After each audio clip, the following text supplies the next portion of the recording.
Joshi, next మనం మెదక్ వెళ్దాం. మెదక్లో ప్రతినిధి సునీల్ మనకి అందుబాటులో ఉన్నారు. అక్కడ ప్రధానంగా చూసుకుంటే సిద్దిపేట జిల్లా గజ్వేల్లో జరిగినటువంటి అల్లర్ల ఘటనలో 8 మందికి కేసు నమోదు చేసినటువంటి పరిస్థితి కనిపిస్తుంది. ఏదైతే శివాజీ విగ్రహం వద్ద మూత్ర విసర్జన చేసినటువంటి ఒక వ్యక్తి సహా మరో 10 మందిని కూడా పోలీసులు అరెస్టు చేసినటువంటి పరిస్థితి కనిపిస్తుంది. మొత్తానికి 11 మంది పోలీసులు మొత్తానికి అరెస్టు చేశారు.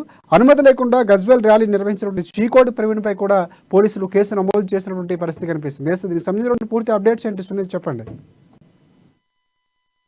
సిద్దిపేట జిల్లా గజ్వేల్లో పరిస్థితులు కొంతమేర సద్దుమణిగాయని చెప్పవచ్చు. గత 2 రోజులుగా జరిగిన అల్లర్లు పూర్తిగా సద్దుమణిగాయి. మరోవైపు ఈ అల్లర్లకు సంబంధించి మొత్తం పోలీసులు 11 మందిని అరెస్ట్ చేశారు, 8 కేసులు నమోదు చేశారు. మరోవైపు నిన్న చీకోటి ప్రవీణ్ కూడా గజ్వేల్ ను సందర్శించడం జరిగింది. అదేవిధంగా నిన్న జరిగినటువంటి దాడిలో గాయపడినటువంటి యువకుడిని కూడా పరామర్శించడం జరిగింది. ఈ నేపథ్యంలో ఎలాంటి అనుమతులు లేకుండా గజ్వేల్లో పర్యటించడం, అదేవిధంగా ర్యాలీ నిర్వహించడం వంటి కార్యక్రమాలు చేసినందుకు చీకోటి ప్రవీణ్ పై కూడా దాదాపుగా 3 సెక్షన్ల కింద పోలీసులు కేసు నమోదు చేసినటువంటి పరిస్థితి ఉంది.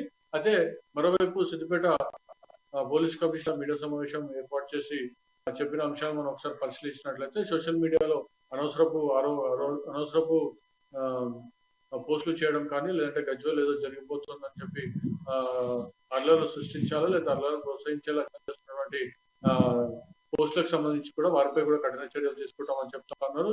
గజ్వేల్లో పరిస్థితి పూర్తి స్థాయిలో సద్దుమణిగింది. అదేవిధంగా ఎలాంటి అల్లర్లు కూడా జరగడం లేదని చెప్పి కూడా చెప్తా ఉన్నారు. మరోవైపు రెండు వర్గాలు కూడా శాంతియుతంగా ఉన్నాయి, వారందరూ కూడా శాంతికి సహకరిస్తున్నారని చెప్పి కూడా ఆమె ప్రకటించడం జరిగింది. రాజశేఖర్, అక్కడ పోలీసులు ఏం చెప్తున్నారు? 11 మందిని అరెస్ట్ చేసిన నేపథ్యంలో అంటే పోలీసుల కేసు విచారణకు సంబంధించి ఎలాంటి ముందుకు వెళుతున్నాం ఏమైనా చెప్పే ప్రయత్నం చేశారా పోలీసులు? అయితే పోలీసులు ఈ ఘటనకు సంబంధించి అయితే మొత్తంగా ప్రత్యేక బలగాలను కూడా ఏర్పాటు చేశామని చెప్పారు. ప్రత్యేక టీంలను ఏర్పాటు చేసి కూడా ప్రత్యేకంగా ఈ కేసును దర్యాప్తు చేస్తున్నామని చెప్తా ఉన్నారు. అయితే సిద్దిపేట పోలీస్ కమిషనర్ శ్వేత అయితే గత 3 రోజులుగా గజ్వేల్లోనే ఉంటూ పరిస్థితులను సమీక్షిస్తా ఉన్నారు. అయితే జరిగిన అల్లర్లకు సంబంధించి కూడా పూర్తిగా రద్దుమణిగేలా చేసినటువంటి పరిస్థితి ఉంది. మొత్తానికైతే చిన్నపాటి ఘర్షణలు జరిగిన నేపథ్యంలో మొత్తానికి అందరిపై ఎవరైతే దీనిలో బాధ్యులు ఉన్నారో వారందరిపై కూడా కేసులు నమోదు చేశాం. ఖచ్చితంగా శాంతి భద్రతలో ఎవరు విఘాతం కలిగించినా కూడా ఇద్దరి వ్యక్తులైనా కూడా వారందరిపై చర్యలు తీసుకుంటామని చెప్పి కూడా ఆమె ప్రకటించడం జరిగింది. పరిస్థితి అయితే సద్దుమణిగిందని చెప్పి కూడా ఆమె ప్రకటించడం జరిగింది. అయితే మొత్తానికి ఇట్లాంటి ఘటనలు పునరావృతం కాకుండా చర్యలు తీసుకుంటామని చెప్పారు. మరోవైపు గజ్వేల్ పట్టణం మొత్తం కూడా పోలీస్ పహారాల్లో ఉందని చెప్పవచ్చు. ప్రత్యేక నిఘా వర్గాలు కూడా గజ్వేల్లో ప్రత్యేక దృష్టి పెట్టి కూడా రక్షణ చర్యలు తీసుకుంటున్నటువంటి పరిస్థితి. మరోవైపు సోషల్ మీడియాలపై కూడా ప్రత్యేక నిఘా ఉంటుంది. ఇప్పటికే ప్రత్యేక నిఘాను ఏర్పాటు చేశామని చెప్పి కూడా సిద్దిపేట పోలీస్ కమిషనర్ శ్వేత ప్రకటించారు. ఎవరు కూడా అనవసరపు ప్రాపగండాను సోషల్ మీడియా ద్వారా ప్రచారం చేస్తే కఠిన చర్యలు తీసుకుంటామని చెప్పారు. అయితే పోలీసులు అనుమతి ఇచ్చారు, పట్టణంలో చేయాలని చెప్పి కూడా కొన్ని వర్గాలు ఇప్పటికే పోస్టులు చేసిన నేపథ్యంలో వాటన్నింటినీ కూడా వారు ఖండించడం జరిగింది.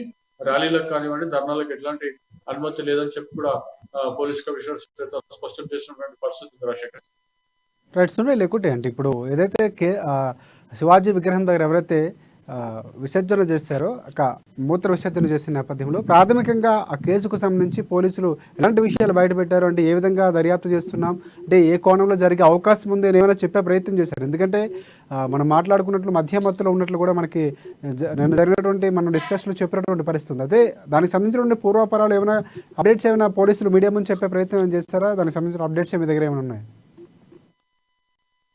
పోలీసులు మాత్రం ఒకటే స్పష్టం చేస్తా ఉన్నారు, అట్లాంటి శాంతి భద్రతల పరిరక్షణకు సంబంధించినటువంటి విఘాతం కలిగించే వ్యక్తులపై కఠిన చర్యలు తీసుకుంటాం. వారు ఈ ఘటనకు పాల్పడినటువంటి వ్యక్తి మద్యం మత్తులో ఉన్నా లేదా సాధారణ పరిస్థితిలో ఉన్నా కూడా